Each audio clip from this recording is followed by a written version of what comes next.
세계 7대 불가사의 2. 에페소스의 아르테미스 신전. 7. 기독교 성지로 부상. 초기 기독교에 큰 역할을 한 요한과 바울이 에페소스를 거론했다는 것 자체가 기독교와 큰 연관이 있는 것만은 사실이다. 특히 예수의 어머니인 마리아가 에페소스에서 멀지 않은 곳에서 사망했다는 사실도 에페소스인들을 기독교로 개종시키는 것은 매우 중요한 일이었다. 그러므로 기독교를 전파하기 위해서 에페소스가 중요한 장소라는 것을 강조하기 위해 교황을 선출하는 회의를 에페소스에서 소집하기도 했다. 이러한 기독교인들의 노력은 결국 결실을 얻었다. 마리아가 나타났다는 에페소스의 인근은 기독교 성지로 다시 태어났고 주민들은 기독교로 개종했다. 기독교인들은 고대 그리스인들의 신앙, 즉 이교도인들이 믿었던 악마 아르테미스를 이 지상에서 영원히 쫓아낼 방법을 찾았다. 그것은 그때까지 남아있던 조상들을 조직적으로 파괴하여 이교도들의 우상을 지구상에서 사라지게 하는 것이었다. 아르테미스 이름은 모든 공개적인 건물에서 망치로 쪼아졌다. 아르테미스 신전의 유적들 중에서 파괴가 불가능한 경우에는 가장 중요한 곳에 커다란 십자가와 기독교의 문양들을 새겼다. 그럼에도 불구하고 현대의 고고학자들은 에페소스인들이 그들의 여신 아르테미스를 얼마나 사랑했는지를 알려주는 증거를 찾아냈다. 1960년에 고고학 발굴팀은 2개의 아름다운 조각상을 발견했다.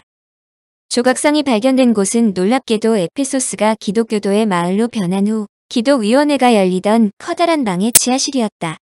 그 조각상들은 붉은 모래 속에 정성스럽게 보관되어 있었다. 614년에 지진이 일어나 마을의 절반이 파괴되고 해적들이 에페소스를 점령한 후 언덕 위에 요새를 건설하면서 아르테미스 신전에 남아있던 돌들이 또 다시 사용되었다. 해적의 침입은 에페소스를 원천적으로 변모시켰다.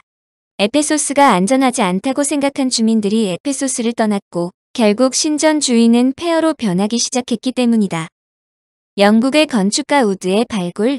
중세시대만 해도 아르테미스 신전은 에덴의 동산에 세워졌다고 알려지기도 한 전설의 신전이었다. 그러므로 세계 7대 불가사이지만 망각 속으로 떨어졌던 에페소스 신전은 유럽인들이 고대의 유적에 관심을 가지면서 제일 먼저 발굴하려 생각한 기념물이다. 그러나 아르테미스 신전의 발굴에 착수한 사람은 고고학 전문가가 아니라 아마추어 열성자인 영국의 건축가 존 터틀 우드였다. 그는 런던의 존 우드와 그의 아내 엘리자베스의 아들로 태어나 로살 스쿨, 프리트 우드에서 교육을 받았으며 나중에 캠브리지와 베니스, 런던에서 건축을 전공했다. 1853년 그의 사촌인 헨리에타 엘리자베스 우드와 결혼했다. 1858년 우드는 터키의 스미르나, 현재의 이즈미르 등의 기차역 설계 의뢰를 받았는데 성경의 바울이 에페소스인들이 위대한 에베소스의 다이애나라고 외친 내용이 기록되어 있었다. 스미르나는 에페소스와 가까운 곳에 있었다. 그는 고고학자도 아니고 유물에 대한 전문가도 아닌 건축가에 불과했지만 자신에게 아르테미스 신전을 발굴할 사명이 주어졌다고 생각했다. 우드는 뉴턴경이 세계 7대 불가사의인 모솔레움을 발굴하기 위해 대형 박물관과 자신이 발견하는 유물들을 교환하는 조건으로 발굴을 허가한다는 승낙을 받아 발굴했다는 것을 알고 역시 박물관과 담판하여 1863년에 대형 박물관으로부터 뉴턴경과 같은 조건의 발굴 허가를 승낙받았다. 물론 발굴에 필요한 모든 자금은 우드가 부담한다는 조건이었다. 그러나 우드의 발굴은 순탄하지 않았다. 발굴 지역의 교통이 불편한 것은 물론 말라리아가 번성하여 인부를 구하는 것도 쉽지 않았다. 더욱이 돈 많은 영국인이 발굴에 착수했다는 소문이 퍼지자 산적들이 출몰하여 작업을 방해하기도 했다. 더구나 그가 갖고 있는 아르테미스 신전에 대한 자료는 너무나 적어서 엉뚱한 장소를 시추하기 일쑤였다. 그러나 우드는 이러한 악조건에도 굴하지 않고 발굴 현장에서 발견되는 작은 파편이라도 세심하게 조사했고 1866년 2월 한 그리스 비문을 발견했는데 이 비석에는 정기적으로 사원에서 마그네시아 문을 통해 극장으로 운반되는 다양한 금과 은 조각상을 언급하는 글이 적혀 있었다. 그는 마그네시아 문에서 성전으로 이어지는 포장 도로가 있을 것이라고 생각했는데 그의 생각은 틀리지 않아 1867년에 그는 길을 발견했고 그 길을 따라 성전 벽을 발견했다. 그가 발굴한 지역은 엄청났다. 발굴지 면적은 거의 200m 각으로 거의 12,000평이나 되며 깊이도 6m에서 9m나 되었다. 신전에 돌들로 석회를 만들었던 용광로의 자리도 발견되었다. 그곳에서 발견된 조각상들과 동전들은 모두 영국으로 보냈다. 우드의 발굴은 유럽에 그야말로 커다란 반향을 일으켰다. 조금이라도 지식이 있고 교육을 받은 사람들은 이 놀라운 신전에 대해서 토론하는 것이 일과가 되었을 정도였다. 우드의 발굴 현장은 갑자기 전 세계의 왕이나 유명 인사들이 가장 선호하는 방문지가 되었다. 얼마나 많은 방문객들이 있었는지 우드는 귀빈들의 안내 때문에 발굴을 중단해야 할 정도라고 적었다. 1871년 겨울에 슐리만이 그곳 현장을 찾았다. 슐리만은 당시 트로이를 발굴하고 있었는데 터키 정부가 그의 발굴에 대한 중단 명령을 내리자 우드의 발굴 현장을 방문한 것이다. 슐리만은 터키 정부가 발굴 중지를 명령했는데 그들의 명령대로 발굴 현장에서 철수를 하는 것이 옳은가, 그렇지 않으면 발굴을 계속하기 위해 터키 정부의 허가장을 청원해야 하는가를 우드에게 상의했다. 우드. 터키 정부가 트로이의 발굴을 원치 않는다는 뜻은 아닐까요? 슐리만. 그래서 걱정입니다. 우드. 제 생각은 터키 정부가 그런 생각을 갖고 있더라도 트로이의 발굴을 위해 가능한 모든 조치를 취하는 것이 좋을 것 같군요. 슐리만. 저는 트로이의 위치가 어디인가를 밝히는데 제 평생을 바치고 있습니다. 터키 정부도 제 진심을 이해하리라고 생각합니다. 결국 슐리만은 우드의 조언에 의해 터키 정부로부터 발굴 허가장을 받고 2년 후 1873년에 트로이를 발굴하여 세계를 놀라게 한다. 뉴턴 경과의 에피소드. 슐리만이 방문한 20일 후에 약 15년 전에 세계 7대 불가사의 마우솔레움을 발굴하여 세계적인 명성을 얻은 대형 박물관에 뉴턴 경이 방문했다. 바로 그가 발굴의 모델로 삼은 당사자다. 뉴턴 경은 우드를 격려하면서 대형 박물관 측에서 발굴에 필요한 보조금을 제공할 수 있다고 했다. 고고학계가 드디어 아마추어 발굴가 우드를 인정한 것이었다. 대형 박물관의 지원은 아르테미스 신전의 발굴에 박차를 가하는 계기가 되었다. 그는 새로운 발굴지를 구입하여 대대적인 발굴에 착수했다.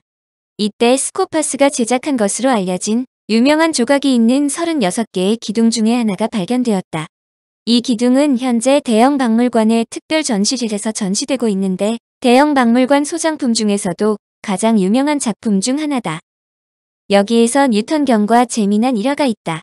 뉴턴 경이 에페소스를 방문하여 우드를 격려하고 많은 자금을 지원하자 에페소스의 발굴은 궤도에 오르고 수많은 실적을 올린다.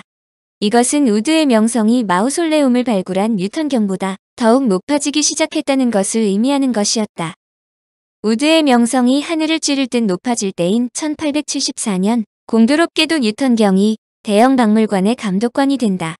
그러자 뉴턴 경은 에페소스의 발굴 작업을 지원하던 예산을 전액 삭감하고 대신에 아이아 솔리크에 있는 이사베이 모스크를 발굴한다면 자금을 지원하겠다고 통보한다.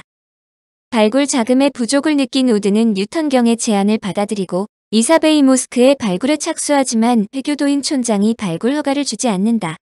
이 모든 것이 뉴턴 경의 시기심에서 비롯된 것을 알아차린 우드는 반격에 나섰다. 뉴턴 경의 잔꾀로 중단된 아르테미스 신전의 발굴을 독자적으로 추진하겠다고 생각한 것이다. 그러나 발굴에 들어가는 자금이 엄청나므로 우드는 수시로 영국을 방문하여 각지에서 강연회를 하면서 아르테미스 신전의 발굴을 위한 자금을 모집했다. 1877년에는 대신전의 장소와 유물을 포함한 에페소스의 발견이라는 책을 발간했다. 그는 1884년까지 20여 년 동안 아르테미스 신전 발굴에 헌신했으며 자신의 발굴을 토대로 아르테미스 신전의 복원도를 작성하기도 했다. 우드는 70살에 심장 말작으로 사망했다. 아르테미스 신전의 정확한 모습을 보여주는 구체적인 증거는 거의 없지만 로마 시대의 동전의 신전의 모습이 새겨져 있어 단편을 알 수 있다.